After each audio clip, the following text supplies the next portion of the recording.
بسم اللہ الرحمن الرحیم ناظرین، آج عدالت کی طرف سے گندم کے کاشتکاروں کے لیے ایک بڑا اہم جو ہے وہ فیصلہ ہوا ہے۔ کچھ ہدایات جاری کی گئی ہیں، اس پر آپ کو آگاہ کریں گے، اور ساتھ حکومت کی جانب سے بھی گندم کے خریداروں کے لیے محکمہ price control and commodities department کی جانب سے ایک نوٹیفیکیشن جاری کیا گیا ہے۔ اس میں کیا ہے وہ بھی آپ کے سامنے رکھیں گے۔ سب سے پہلے جو price control and commodities management department کی جانب سے، جو کہ گندم کی خریداری کا یا گندم کے معاملات کا ایک ذمہ دار محکمہ ہے، جو محکمہ خوراک کو ختم کر کے بنایا گیا ہے، اس کی جانب سے جو نوٹیفیکیشن جاری کیا گیا ہے اس پر بات کر لیتے ہیں۔ اس نوٹیفیکیشن میں یہ کہا گیا ہے کہ جو 100 ارب روپے کی جو ایک حکومت کی جانب سے پنجاب گندم فنانسنگ پروگرام جو ہے وہ شروع کیا گیا تھا، جس میں جو گرین لائسنس ہولڈرز ہیں ان کو، اور جو ایکٹیو فلور ملز ہیں، نہ کہ وہ فلور ملز جو بند پڑی ہیں، ان کو 100 ارب روپے دینے کا جو ہے وہ کابینہ نے منظوری دی تھی۔ ان کو 100 ارب روپے جاری کریں گے تاکہ زیادہ سے زیادہ جو گندم ہے وہ خریدی جا سکے۔ یہ بڑا اہم پوائنٹ ہے کہ حکومت کسانوں کے ساتھ کیا کر رہی ہے۔ کسانوں کو تو 5,000 روپے پر ایکڑ ریلیف وہ جو ہے سپورٹ پروگرام کے تحت دیے، لیکن اس کے 100 ارب روپے جو ہے وہ فلور ملوں اور گرین لائسنس ہولڈرز جو ہیں ان کو دیے۔ اب گرین لائسنس ہولڈرز میں کچھ چکیوں والے جو ہیں، جو آٹا چکیوں والے ہیں، وہ بھی آ جاتے ہیں۔ تو ایک طرف تو حکومت جو ہے اس نے کسان کو گندم کا ریٹ نہیں دیا، گندم جو ہے اس کی کریشنگ آلموسٹ 90% تک جو ہے وہ مکمل ہو چکی ہے، کسان کے ہاتھ سے گندم نکل چکی ہے،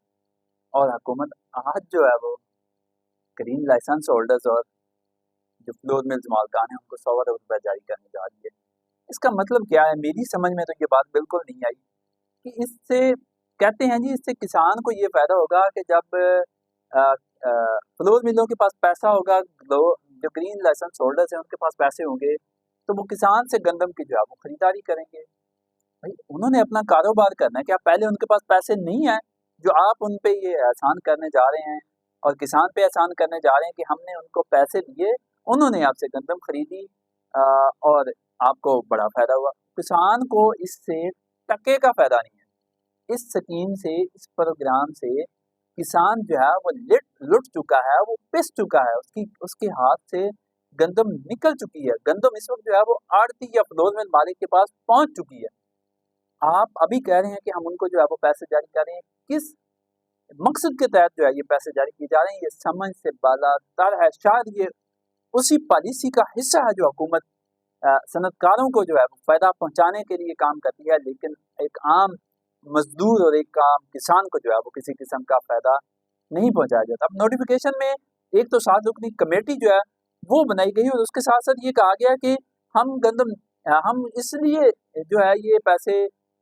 گرین لائسنس ہولڈرز اور فلور مل مالکان کو جاری کر رہے ہیں 100 ارب روپے، تاکہ وہ زیادہ سے زیادہ گندم خریدیں اور مارکیٹ میں اسٹیبلٹی آئے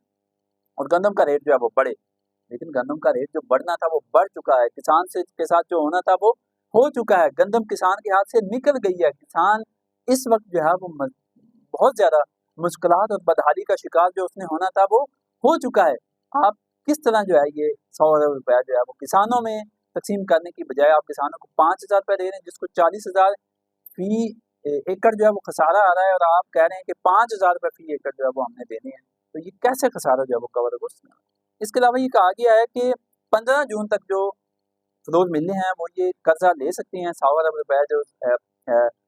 پنجاب گندم فنانسنگ پروگرام ہے اس کے تحت قرضے کے لیے درخواستیں دے سکتے ہیں، اور 6 ماہ کے اندر جو فلور ملیں ہیں ان کو یہ پیسہ، مطلب ان کو فیسیلیٹیٹ کیا جا رہا ہے کہ وہ سرکار سے پیسہ لیں، اس پیسے سے بزنس کریں، سرکار کا پیسہ 6 ماہ بعد واپس کریں اور جناب انجوائے کریں۔ بھائی کسان کے ساتھ کیا یہ بہت بڑا سوال ہے۔ اس کے علاوہ یہ کہا گیا ہے نوٹیفیکیشن میں کہ جو ڈی جی فوڈ ہیں، جو کہ ان کمشنر بھی ہیں، ان کو یہ ذمہ داری ہوگی کہ وہ گندم خریداری ہے اس کی مانیٹرنگ کریں کہ فلور ملوں نے جو قرضہ لیا ہے اس سے کتنی گندم کی جو ہے وہ خریداری کی ہے۔ تو یہ ایک بڑا آسان ہے کہ گندم کی خریداری فلور ملوں نے کرنی ہے، انہوں نے اپنا بزنس کرنا ہے، اس میں کچھ بھی نہیں ہے، آپ کہنے کی کوئی بات ہے نہیں۔ اگر میں آپ کو کمیٹی کے بارے میں تھوڑا سا بتاؤں تو کمیٹی 7 رکنی کمیٹی بنائی گئی، اس کا ہیڈ جو ہے وہ وزیر خزانہ ہوں گے، جو مجتبیٰ شجاع الرحمان ہیں، وہ اس کمیٹی کو ہیڈ کریں گے۔ اس کے علاوہ وزیر زراعت جو عاشق کروانی ہیں، اور وزیر اعلیٰ پنجاب کی جو ایک بڑی